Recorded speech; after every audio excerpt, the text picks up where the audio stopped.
Hello, this is the Monday Agenda. The Monday Agenda today is looking onto the enabling environment for innovation here in Tanzania. And with me on the program is Ms. Annette Kasebele, who is the policy specialist at the UNCDF, who will shortly learn what UNCDF is. And on the far end is Mr. Jumanne Mtambaliko, who is the CEO of Sahara Ventures. Welcome to the Monday Agenda. So as we focus onto the next 45 minutes of the Monday Agenda, I am looking onto the enabling environment for innovation, basically to thrive, not to die. Just to understand the background of both your organization in relation to what enabling environment, what innovation is, so that we bring our audience onto the program. Sahara Ventures is a Tanzanian company. Our focus is to build the innovation ecosystem in Africa. We have a marketplace to showcase what innovators and entrepreneurs do. It's called Sahara Sparks, but also we support growth stage and early stage businesses to raise capital and also to attain investor readiness through our accelerator called Sahara Accelerator. And we do a lot of work in terms of innovation consulting and working with different stakeholders in the ecosystem, including UNCDF, HEDIF, and others, with the aim of supporting the innovation ecosystem in Tanzania. Just to understand, you mentioned about the support, the readiness of is it sponsors, financiers. How do you bring that into picture? Because if you ask anyone with brilliant ideas and they're not into action, they will tell you, we're impeded by lack of capital. Yeah, so as we are celebrating the Innovation Week, one of the most important components of any innovation ecosystem, of course, is startup financing. Whether you're talking about medtech or health tech or fintech, financial technology startups, they all need some kind of financing to be able to excel. And that is one of the challenges we are looking to address.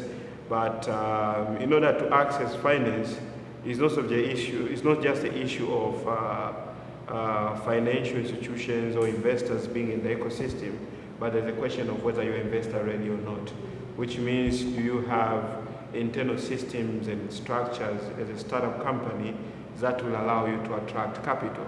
So what we are doing at Sahara Ventures is to literally do capacity building, but also to help this business to do self-assessment on what are they missing in their businesses, so that when they go to engage with investors, the chances are they have a better chance of raising investment rather than an investor telling them you're not ready and you need to work on this. Annette, we'll have some policy questions at the end, but let's understand UNCDF in relation to innovation in Tanzania.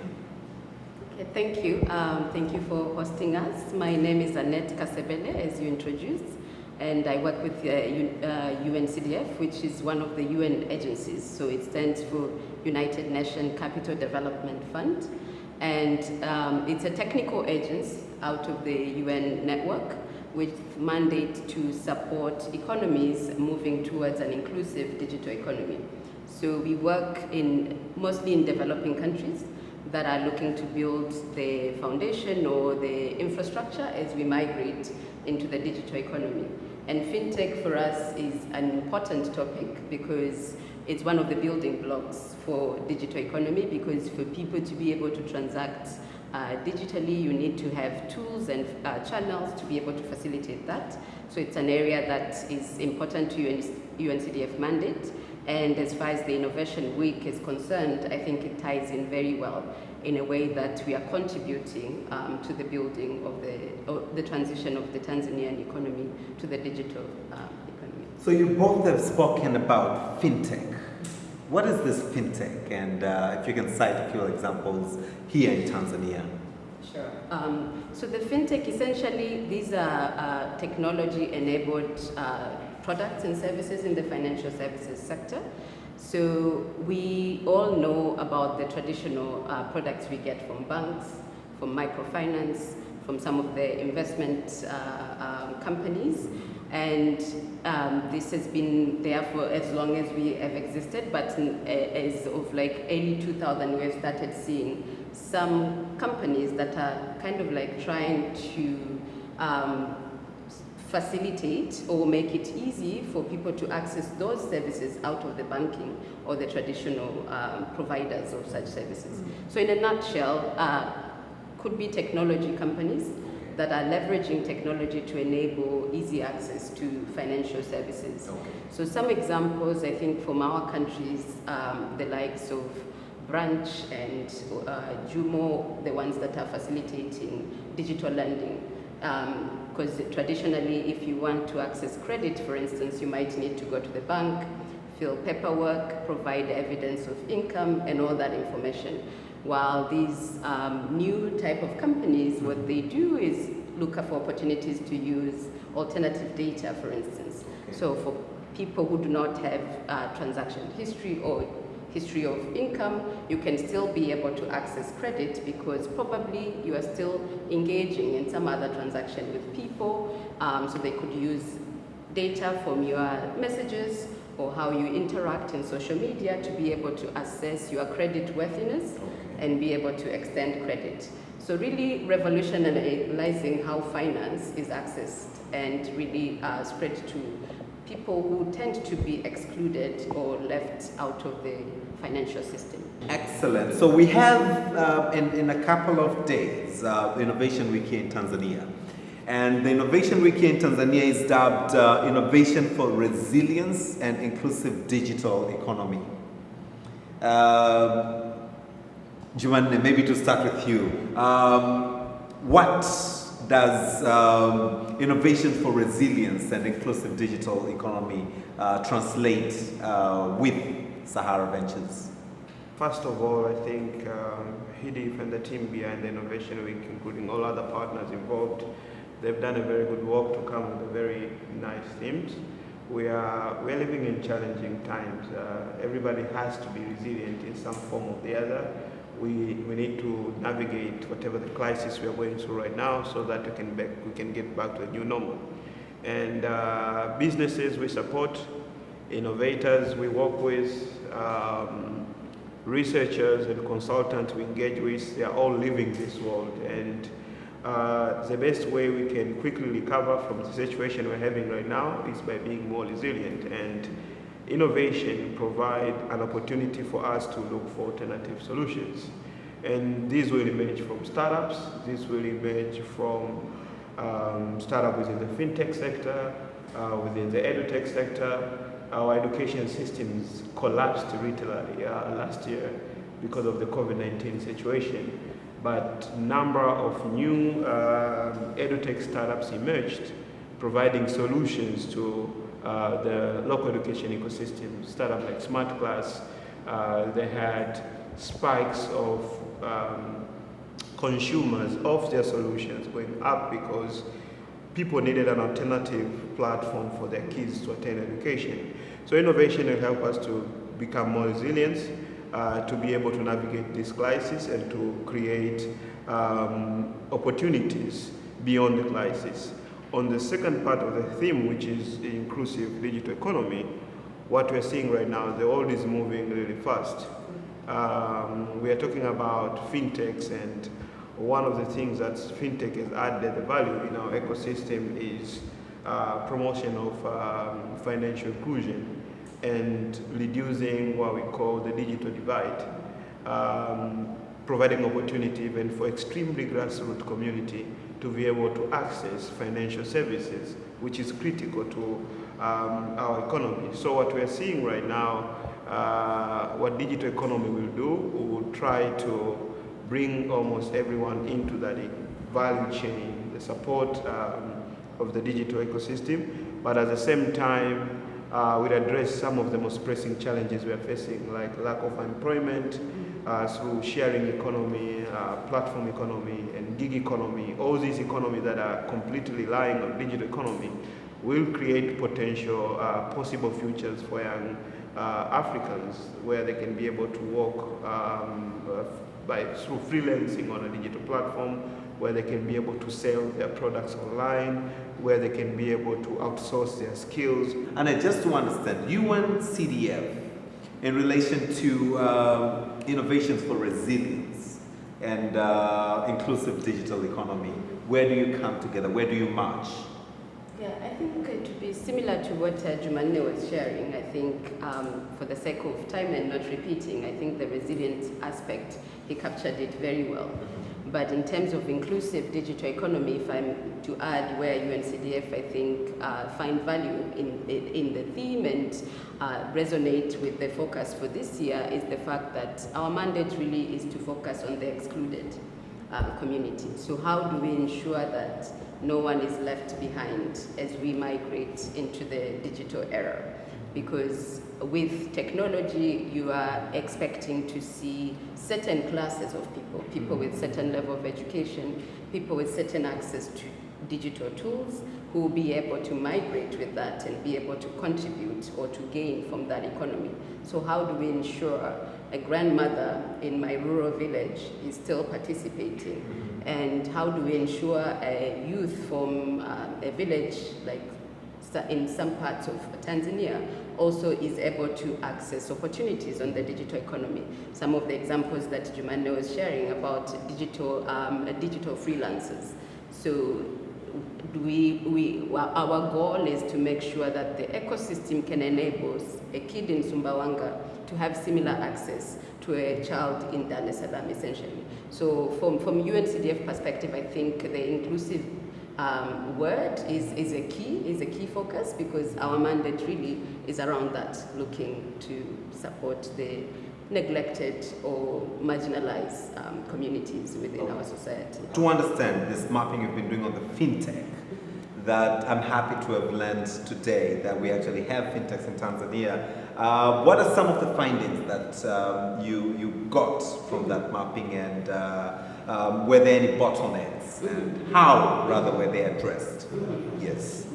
Thank you very much. So one of the things that will actually be revealing during the Innovation Week is the report exactly on that, the mapping of fintech landscape in Tanzania. And we started the study or the research around this last year in partnership with Sahara Ventures again. Okay. Yes, so the goal was to really try to build a repository of information around fintech in Tanzania, because you look at other markets, for instance, Kenya or Nigeria or South Africa, we hear a lot of information on fintechs from those specific countries. But in Tanzania, there was lack of such, like a centralized repository. There is pocket of information around fintech. So how do we start consolidating that?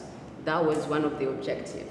And how we went about it, we wanted to look at to do a holistic review of the ecosystem. So looking at 4 dimensions within the ecosystem. So we're looking at the issue around talent. Do we have skills that can sort of like generate innovation around fintech? Do we have demand for such products? So trying to understand the market for these products that are coming up. Are they targeting a specific segment, and which are these segments? And also we were looking at issues around access to capital. I think Jumaina had mentioned earlier around why you need to have some funding mechanism for innovation to flourish. So looking into that. And lastly, we also touched on the policy angle, really trying to understand what is the regulatory and policy environment in Tanzania. Is it enabling or is it inhibiting innovation? So in terms of findings, are also categorized in those 4 dimensions, in a sense, or those 4 buckets. So I can just share a few as a teaser, I think, but broader or like comprehensive findings will be captured or summarized in detail in the report that will reveal in the innovation week. Sure. So in terms of like those 4 dimensions, so if you look at skills, for instance, I think one of the things that came out quite strongly is the fact that Tanzania has been lucky to have that history of having MNOs and mobile money operators, which came with the original fintech, really, if you want to put it that way, the mobile money wallets that we currently use. So that was the beginning stage of how fintech was evolving. So we have that history. With that, you have some people who have skill sets and that could really be transported or translated into the innovation ecosystem. So that has been a plus side in terms of like some of the catalyzers in the ecosystem. But at the same time, I think what we are finding from some of these young startups is the fact that those skills tend to be very specialized and to some extent quite expensive. So for the newcomers in the market to convince somebody to leave Vodacom and come to my new company, probably it's going to be difficult. Or to acquire skills of somebody who is at par with somebody who is working, let's say, at one of the major banks or one of the major MNO. It's going to be beyond reach for a lot of these startups. So the skill issue is something that we think needs to be looked at closely. So maybe looking for ways to facilitate these mentorship, even if we don't expect people to relocate from their original job. How do you really give back or give forward to the ecosystem to support the young upcoming? Maybe before we go on to the next point, yes. The skills, where can they be acquired? Because I'm not sure if they're in formal education settings or tertiary setting, but where can they actually be acquired? Yes. Yeah. I mean, for long-term type of solution, and I think there have been some conversation again around how do we start building these building blocks for digital economy. So probably, yes, long-term, if we are looking 10, 30 years down the lane, it might need to start from our education system. But we can't wait for that long. Yes, the revamp of our education system. So in the meantime, I think, yeah, because we have people who are graduating from some of the tech-heavy type of programs, so computer science, engineering, software development. But yes, it's good to have those technical skills, but I think at the end of the day, fintech, I mean, most of them, they come to the market with an idea of doing a business. So you need to link that technical knowledge and business acumen. So I think that's where I feel like there is an opportunity to facilitate some of these mentorship. And we do have those structures at the moment. I think some of the hubs and accelerators are doing exactly that to kind of like bridge the gap for those who have technical skills to be able to build or develop codes, but how do you ensure that they translate that into a business, a product that has value proposition and can resonate with the market. But also you have people who come with a business background. Probably they need somebody who now can do the technology build up. So I think that matchmaking, which is already happening, probably just needs to be boosted a bit more if we want to see a lot more innovation coming to the market and eventually growing from early stage to scaling. Excellent. Giovanni, just to catch up from where Annette had ended, we are looking on to in the next 45 minutes now, probably 30 minutes of the Monday agenda, the enabling environment on one side. On the second side, we're looking on to, my viewers would really be keen to know, how is the enabling environment supportive to the startups? There's a bigger context, and then there's the context of fintechs, which is the most complex one, because you're dealing with people's money. And then regulators tend to be extremely cautious and careful. So in a bigger context, we've come so far just to reach this far. Our ecosystem has evolved over the time. Some of the earliest innovation hubs in Tanzania were literally established by the government through the Commission for Science and Technology Tanzania. So government played a very, very important role, especially in 2010s, 2011, to establish systems and structures that will nurture the growth of the ecosystem. We had national ICT and basic education policy, I think of 2003, and then we walked into national ICT policy of 2016. There were push around national science, technology, and innovation policy. So there was a lot of work that was done that cannot be underestimated in terms of pushing the whole innovation agenda in the country.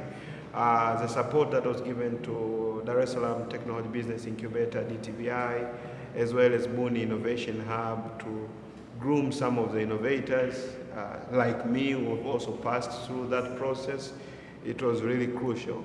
But right now we are getting into that phase which is extremely critical, where according to the World Bank, by 2017, our ecosystem was still at the nascent stage, which is like the earliest stage of growth of an ecosystem. And now we are evolving to move to a more mature state, where other players are coming in, players like UNCDF, international organizations are coming in, players like global and regional investment firms, the likes of DOB Equity, Agdevco, and others who are coming into the ecosystem to look for businesses to invest in.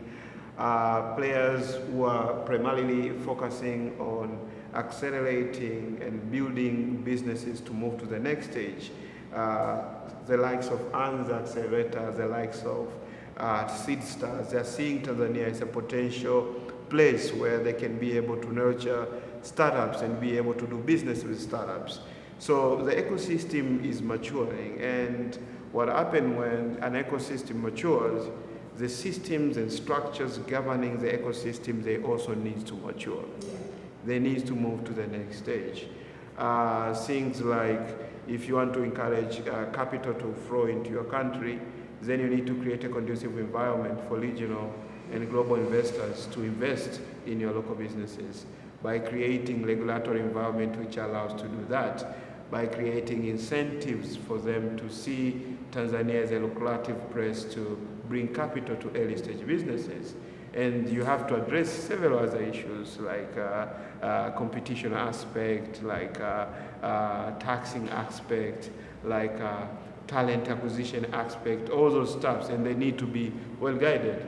Because for regional and global investors, to them, when you talk to them about Africa, they see what we call kings. They see Kenya, they see Nigeria, they see South Africa, and recently they see Egypt. So as the hubs and hotspot of innovation in the continent. So changing that narrative and putting Tanzania on that map and saying, this is another place you should give your attention to, because there's a lot of talent, there's a lot of young people who are building great businesses. It requires us to do more than what others are doing. It requires us to revisit our policies. It requires us to revisit our regulation. We are extremely happy right now that the government has committed with the ICT sector to an extent. They've established a dedicated ministry to oversee issues that are related to ICT, but that is the first crucial step. The second crucial step is now which strategic direction in the country we want to take when it comes to digital economy. Do we want to have our own digital economy framework that can help us to understand what are we doing with digital skills, what are we doing with digital innovation, what are we doing with digital infrastructure, what are we doing with digital jobs, what are we dealing with inclusivity in the digital economy. So all those aspects of the digital aspect. And that is what our regulatory environment should be, and should look at things from that perspective. And lastly, something which is extremely important, they should move from being regulators to become accelerators of legal and regulatory framework. They should become catalyzers to try to understand what is happening to these businesses, why are they not excelling? Instead of saying, stop, you don't have to do that. It should be, can we create what we call technically a sandbox for your innovation to be tested? If it is beneficial, then you can scale it. If it is creating some sort of chaotic situation in the nation, then we should stop it because it's not needed. Because the age you are living right now, young people are more disruptive. They're coming up with brilliant ideas that are transforming nations, and we cannot afford to shoot ourselves in our own legs by creating regulations that will kind of squeeze our young people to come up with this innovation.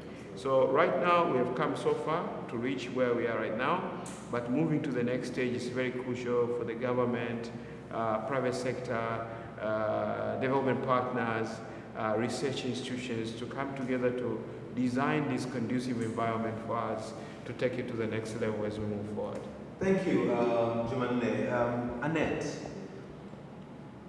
on your report, which again I'm happy and can't wait to listen to it in the coming Innovation Week 2021. But in the report, one of the findings is the fact that the young people are coming with similar sort of like ideas, services, and products. Yeah. Has the report gone to as far as saying or explaining why? Is it related to what Juman has just said, that the environment limits the scope of the thinking? Yeah. So you please tell me a little bit about that. But this is the Monday agenda, and the Monday agenda is looking onto the enabling environment, the innovation in the enabling environment here in Tanzania. And with me are my wonderful host, well-versed in the subject, Annette Kasebele, who is the policy specialist at the UN CDF, and Mr. Jumanne Mtabalike, the CEO of Sahara Ventures. Back to you. It's not unique to Tanzania because, like I said, we also operate in other markets, and we see similar type of like trends whereby young innovators, probably unique yes to the fintech space, where they kind of like replicate some of the innovations that have been done by the traditional providers. And this could be a reflection of a number of things really, because when you dig deeper to try to understand why this is this, either yes, they haven't gotten resources to be able to do market research in detail to understand what are some of the problems that people are looking to solve. Because I think if you talk to any innovator, yes, they are problem solvers, but they want to be able to develop a product that is addressing specific needs, because that's what will allow you to gain traction in the market. And I think to a greater extent, some of the younger innovators we are finding here, it's just that you don't have resources. It could be monetary resources or human capital to go out there and do like wider studies to understand what are some of the key issues. So all of us think, okay, maybe the mobile wallet has been successful, so I'm trying to replicate the successfulness of a mobile wallet. So we see a lot of like those payment type of services which are easy to be replicated. And I think to a greater extent, yes, that limitation of knowing what else is out there, which could come from you going deeper into the research. And I think to another reason, I think it's just the fact that, yeah, maybe not replication of domestic models, but we see what has been successful in another country. Again, I think it kind of like ties to the same issue where the context matter. Yes, Kenya and Tanzania are both African countries in East Africa, but I think on day-to-day basis, there's a bit of nuances that differentiate us. So what might be an issue that requires innovation in Kenya, and you bring the same innovation in Tanzania, wouldn't work. And I think we have seen, again, examples of these mobile wallets. Yes, Tanzania and Kenya were kind of the originator. They've been replicated into a number of other countries where they've fallen flat. While here we see the likes of mobile money wallets flourishing, and it's because the innovators probably took their time to understand how a typical Tanzanian transact and operate. A lot of us, maybe we work in the cities and we have our parents in the rural or up countries where we need to send money. So there was that specific needs. And I think to a greater extent, we are trying to encourage the young innovator to look for those patterns. What are some of the issues that people face on day-to-day basis where your innovation can help them address that? Because that's the easy way for you to gain attraction. Because if it's solving a problem that somebody's experiencing, it's easy for me to adopt it. While if it's detached and it's just a replication of something else, it will require a lot of convincing unless you have a very clear value proposition of why I need to move away from this mobile wallet to your product, essentially. Thank you, Annette. That's wow.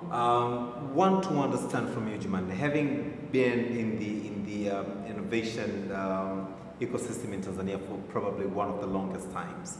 Why? Then you'll give us an example to that. Why do most innovators in Tanzania? Similar question that I've asked Annette, and she's really exhausted it. But from your angle as well. Do we have different ideas coming from different people, or do we have some sort of like linear ideas? You know, if you know, Annette, since probably we started the program, you've praised the mobile pockets, which is literally and wow, you know, idea. But I want to understand from you, Jumande. Are we stuck in terms of coming up with new ideas? Are there no problems to accelerate more solutions, digital solutions now as we're looking onto innovations for resilience and inclusive digital economy in Tanzania? Are we stuck somewhere? Is the environment supportive to bring in different ideas, new ideas to the problems that we have in the country? There's a joke we used to make. Some of my colleagues who come up with ideas every day. We just have so many problems for us to die poor. You just get one problem to fix and you become a millionaire.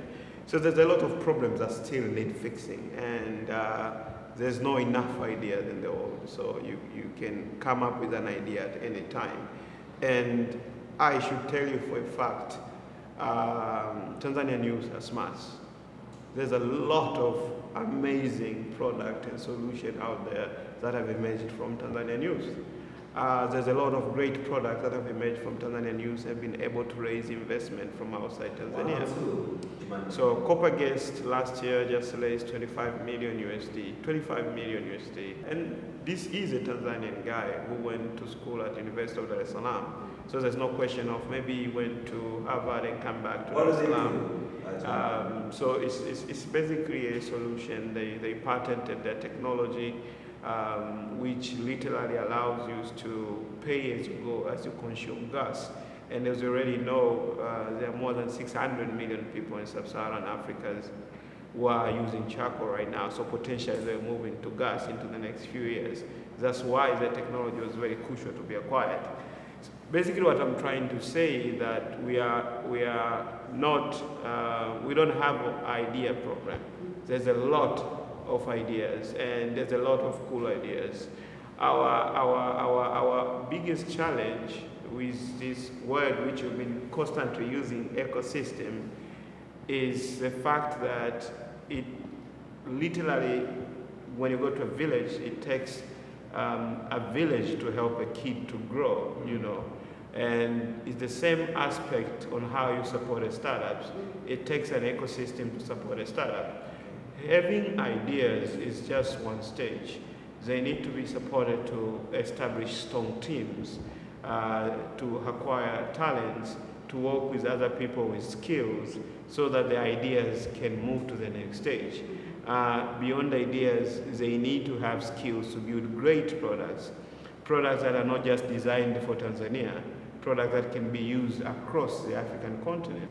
Beyond that, they need to have what she called business acumen to understand how to execute their ideas. And that's why you have these incubators and accelerators, because it takes so many things for an idea to move what technically we call the valley of this into something which can actually create impact into the community, or into something which can flourish and become a sustainable business. And that's where the problem is. So the problem is not coming up with ideas or having good innovations. The issue is, how do you nurture it? How do you finance it? How do you create a regulatory environment that allows the idea to excel before you kill it prematurely? How do you help with our academic institution to ensure young people are graduating with relevant skills that will make them succeed to run startups? How do you ensure experts are giving back to these young people, offering professional advice?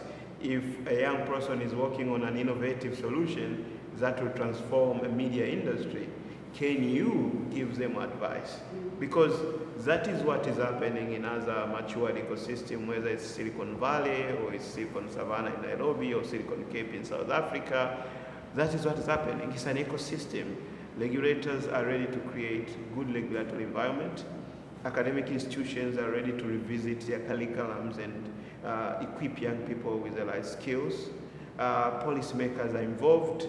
The private sector established MNOs, banks are ready to work with the startups and innovators in the ecosystem. So it's basically a village trying to help a young person to grow. A young person can have an idea, but for that idea to flourish and become successful, we all need to work together. If just one component of that ecosystem is not working, let's say regulatory environment, then whatever you do, there's no way that young person will be able to succeed. Do you think, who is responsible, in your own opinion, in your own submission? Who should bring these different players, the public sector, the private sector? And don't please tell me it's the Innovation Week, but who should bring all these players together to look onto this innovator, come up to address the solutions of challenges like one you've mentioned in Tanzania? The moment you try to centralize, then you're failing. It has to be decentralized. It has to be systems of systems, interconnected systems. And every player should play their role. If one player says, I am the king of the ecosystem, I'll tell you about regulation, I'll tell you about investment, I'll tell you about skills, then you're basically already failing. So basically it should be, how can we work together? How can we leverage resources between one another? You play your responsibility, I'll play my responsibility, and our goal should be one goal, that any young person in Tanzania right now who has his own idea or innovation should be able to excel 6 months, a year, 2 years from now and take it to the market. What do you see as a takeaway? What should Tanzanians look forward to Innovation Week 2021 from a UNCDF context or perspective? I think other than us being able to use the platform to share the finding on fintech ecosystem, we also look for this opportunity to sort of like continue forging partnership with other stakeholders in the ecosystem. I started earlier by saying we worked in collaboration with Sahara Ventures last year, and I think as Jumanne again was kind of like alluding to it even further, to solve any issues in the ecosystem is not going to be one person. And I think for us, engagements like this help us to identify who are some of the stakeholders that we have our mandates aligned, that we could work together to address some of the issues. So again, for instance, for now, the focus is on innovation, inclusive digital economy, and fintech is one aspect of it. So who are some of these stakeholders who are playing in that space to be able to collaborate and address some of the challenges we have identified in the research? Because there are a number of them that UNCDF might not be in position to address all of them alone, because some require engagement with the regulators and policymakers. So how do we facilitate that dialogue? I think for us as UNCDF, we have the benefit of being a UN agency, so we are neutral. We have the convening capacity to be able to speak to the different type of stakeholders without having that agenda of like commercial aspects. So we could bring private sector and public sector stakeholder in one room and be able to facilitate that dialogue. How big is the size of fintech in Tanzania in terms of capital? If my question is very clear. How big is fintech in Tanzania in terms of the capital? That's a difficult question to answer, in the sense that there are a number of companies, and I think how you assess the capital, some of them, yes, have managed to raise funds externally or from local ecosystem. So what, roughly?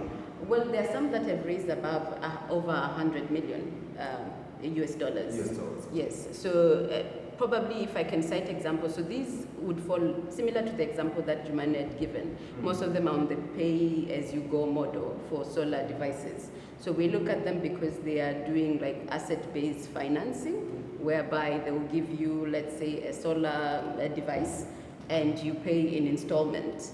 So the number of those companies have been able to raise over 100 million US dollars. Yeah.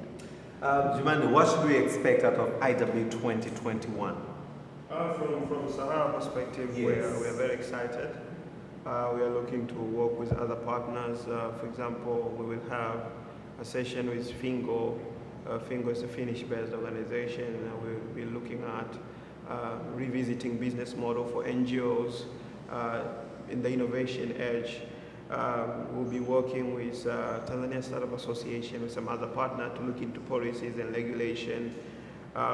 Be working with She Found to look into how women are attracting funds into their businesses. So it's going to be a very exciting week, and we need more of this in our ecosystem if we are really serious about putting ourselves on the map in the continent and at the global stage. In your own submission, is the Innovation Week really addressing or creating a platform to address the challenges of innovation, the bottlenecks that you encounter?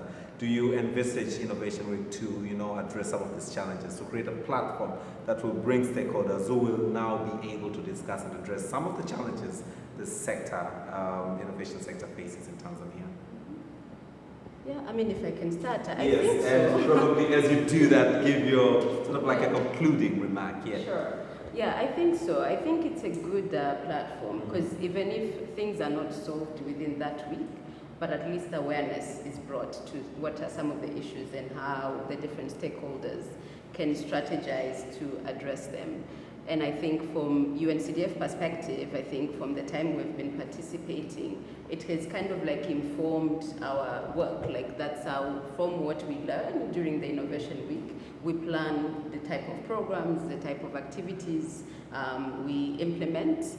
Again, I'll go back to the example of how we ended up with Sahara Venture, because those relationships were kind of like were formed during that Innovation Week. So you could see a potential for partners to work together and see what we can do. So I think from where we sit UNCDF, we look forward to the Innovation Week this year because more is to come. And I think the theme, as I mentioned earlier, really resonates with our mandate and our strategy for the next 4 years.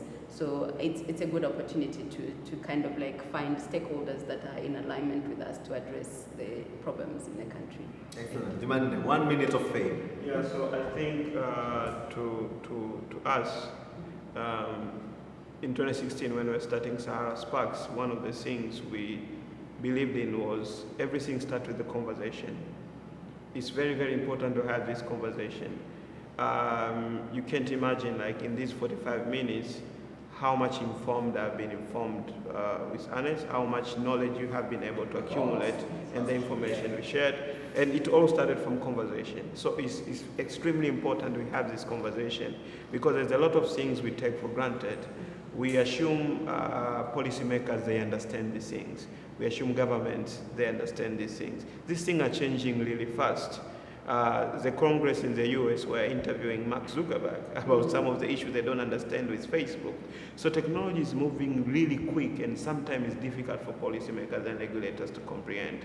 So we need to have this conversation, we need to educate each other, we need to help each other launch this thing, and this is why you have something like an Innovation Week. By that, it really marks the end of 45 minutes of the Monday agenda. I still have so many issues to ask, and I'm sure you, my viewer, would like to learn more, but there are many problems and some of you are sitting onto the solutions. So let's utilize the Innovation Week, which commences on the 22nd through the 27th here in Dar es Salaam, and it's going to go into other regions to really convene, of course taking into consideration all the measures of the COVID virus, but let's convene, participate in the way we can to bring about to contribute to the building of the enabling environment for innovation to thrive in Tanzania.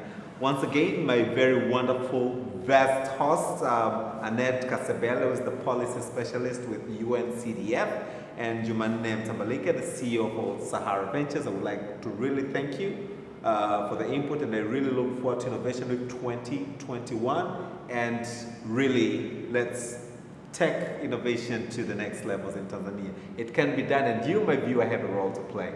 Thank you. Until next time, I'm your host, Austin Makani. Thank you for watching the Monday Agenda.